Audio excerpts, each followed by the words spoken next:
Today, we'll talk about one of the most dangerous and forgotten places on Earth. A place that everyone officially forgot long ago, and which they actively try not to recall, but it has not forgotten about us. This is not just a forest. It's not merely an underground labyrinth. The Black Forest, Germany. Here, beneath its dense canopies, are hidden dozens of entrances, trapdoors, mine shafts, and old bunkers, which were once constructed for wartime use, then simply covered up and forgotten.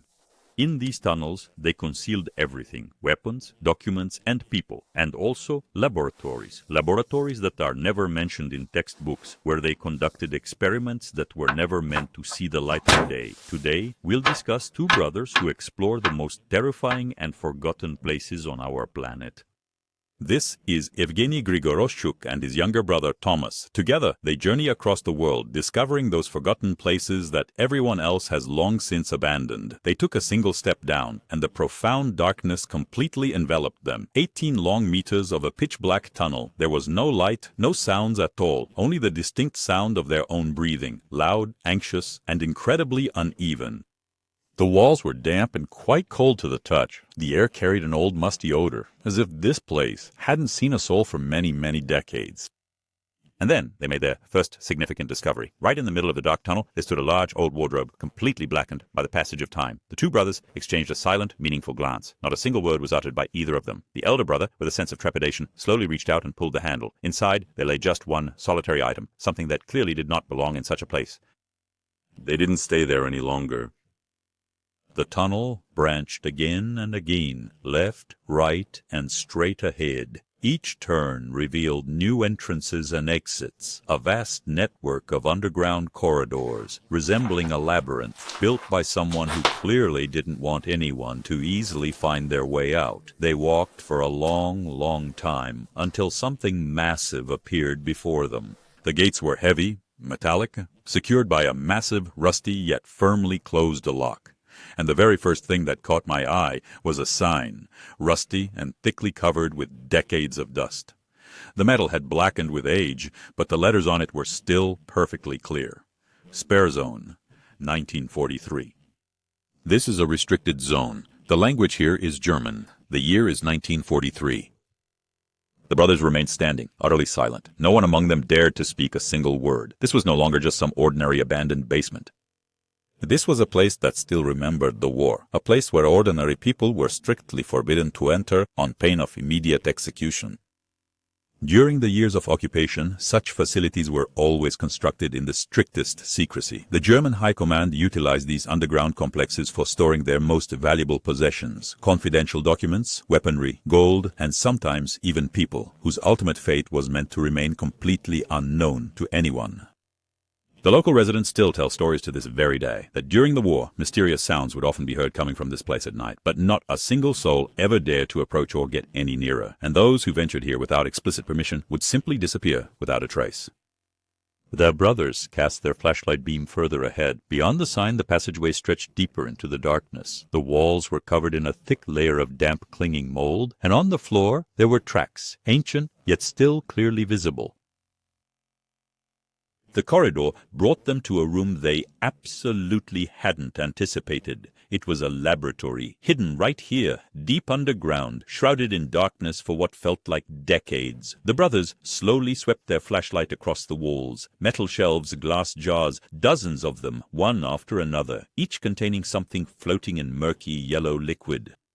The flashlight's beam then stopped. One of the brothers reached for the shelf and took a jar. The label, written in German, read, Präparat Nummer 42, unbekanntes Gewebe,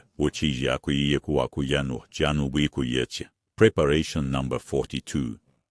An unknown organic tissue. Inside, there was something dark, intricately twisted, with delicate fine filaments spreading outwards, much like the roots of a tree. It bore absolutely no resemblance to anything they had ever encountered previously, neither an animal, nor a plant, nor indeed anything known to science or humanity at all. And right beside it, there stood additional jars, each meticulously numbered in sequential order, from the very first all the way up to the 45th.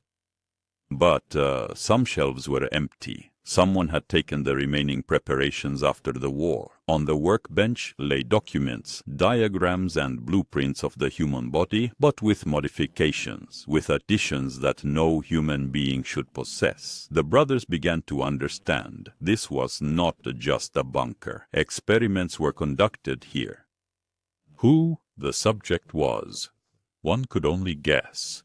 And judging by the number of jars on the shelves, the experiments had been lengthy. The flashlight slowly swept the room, and suddenly its beam stopped in the far corner. An armchair, massive and metallic, bolted directly into the stone floor so it couldn't be moved from its place. Wide leather straps were fastened to the armrests. 2 more were secured to the legs, and a final one stretched across the backrest, meant for the chest. The brothers stepped closer. The leather on the straps was deeply cracked and worn with age, but the buckles remained perfectly intact, and judging by the deep scratches etched into the metal of the armrests, it was clear that whoever had been confined there had desperately struggled to break free. On a small table nearby lay various instruments, needles of different sizes, scalpels, glass syringes with dried remnants of something dark inside. And then there were several other objects for which the brothers simply had no names. This was no medical chair. It was a place where human beings were transformed into experimental subjects, where procedures were performed on living bodies, the results of which were later meticulously arranged on shelves in numbered glass jars. The younger brother stepped back and bumped the shelf. One jar swayed. A dark creature inside slowly turned towards the glass. They walked in silence. Everyone thought of one thing. The chair, the jars, the last diary entry. It remembers. We made a mistake. And suddenly, to the left, not a metal door, but a wooden one, almost rotted with age, with a small plaque. Dr. Heinrich Braun, Hauptforscher, Chief Researcher. This was his personal room. The brothers pushed the door, and it instantly crumbled into fragments beneath their hands. The wooden structure had completely decomposed into fine dust over the course of 80 years. Inside, they discovered a small room, its sturdy stone walls adorned with numerous ancient drawings. Hundreds of drawings directly on the walls, diagrams of the human body, strange symbols, mathematical formulas that made absolutely no sense to anyone at all, except for their brilliant author. An iron bed stood against the wall, neatly made, as if its owner had only just stepped out. On a small wooden table there was a photograph, a family, a woman, and their 2 children. On the reverse side, an inscription read, "My dear family, Berlin, 1941. Next to the photograph, the doctor's own personal seal. The glass inkwell had long since dried up completely. A stack of pristine blank forms bearing the official heading, Geheimstaatsexperiment Object 47, Secret State Experiment. Object 47, the very same number that was on the plaque by the entrance. In the corner of the room, a small metal safe stood, open and empty. Someone had taken the contents, already after the war, already after everything here was over. However, deep inside the safe, at its very bottom, one item remained, a small identification card complete with a photograph, Dr. Braun's access pass. In the photograph, there is an elderly man with deeply tired eyes, the weary gaze of a person who has witnessed far too much, who has come to know far too many things, and who, according to the fragmented, incomplete diary entries, on a particular November night in the year 1943, simply vanished without a trace, taking with him everything he had ever created. They emerged from the doctor's room. The corridor was there again, but this time it felt different, already much darker, and along both sides there were small, metallic doors, each fitted with grates right at eye level. The brothers began to walk slowly along the long, dark corridor, one after the other. They passed cell after cell. The elder brother then raised his flashlight to the first iron grate and carefully peered inside. It was a tiny, desolate room, with rough, cold stone walls and a bare, hard stone floor. There was absolutely no furniture, only heavy iron rings firmly screwed into the wall, clearly meant for chains. On the floor by the wall, an old blanket, completely decayed, turned into dust and scratches. The entire wall is covered in scratches. Someone scratched the stone with their nails for a long time, desperately in the dark. They proceeded to the next cell. Upon the wall, an inscription was found, etched with something sharp and pointed, in the Polish language. My name is Stanislav. I remember my name. The 14th of October, 1943. Isotachi Ichi Dopina. The brothers froze. It was a man, a living, breathing man, who sat there in the deep darkness, carving his own name into the stone, simply so he wouldn't forget who he was. They moved on. The third chamber, then the fourth, and the fifth.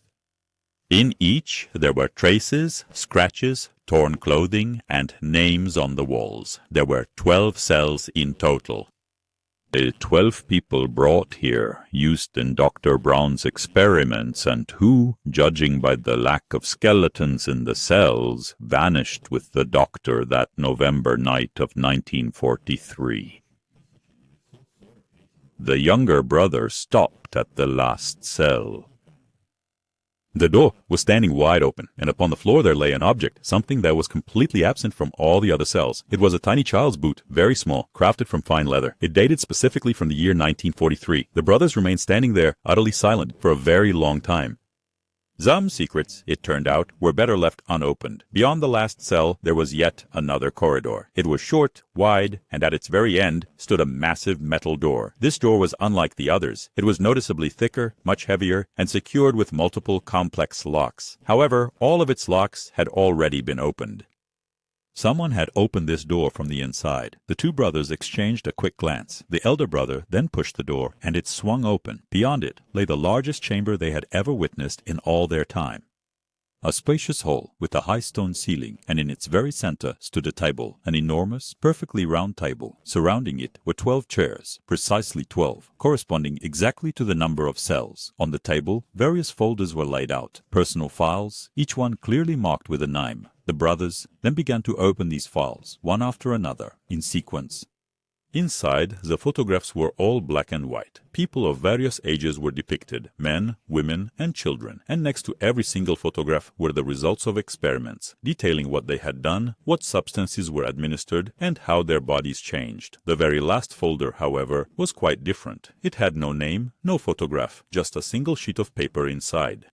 An official document bearing a seal and a signature. The brothers began to read, and the further their eyes scanned the text, the colder they felt inside. It was an official order, dated November of 1943, bearing the signature of the High Command. The report stated that the experiment had been declared a complete success, that all 12 test subjects had shown significant results, and that Object 47 was to be immediately shut down and permanently sealed and bricked up. And at the very end there was a single line, handwritten in different ink, in a completely different handwriting.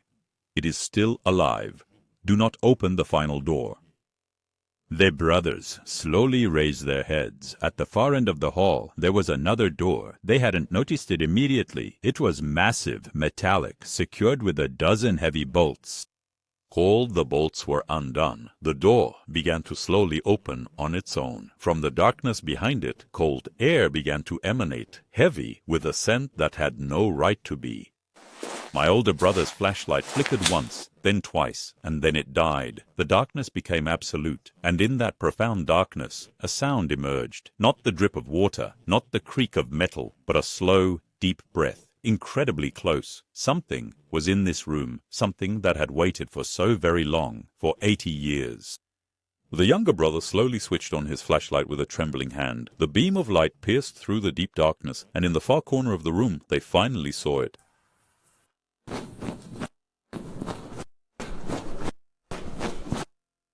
The brothers ran back through the hall, through the corridor of cells, past the doctor's room, past the laboratory with jars, through the gates, up the tunnel, 18 meters upwards, to the surface, to the air, to the light. They sat on the ground for a long time, not saying a word.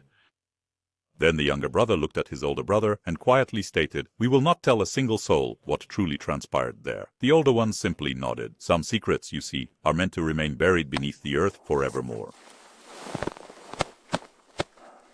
It was Object 47, but there are dozens of such places, and we know where the next one is. Subscribe so you don't miss out. Like if you're not afraid to come back. See you very soon.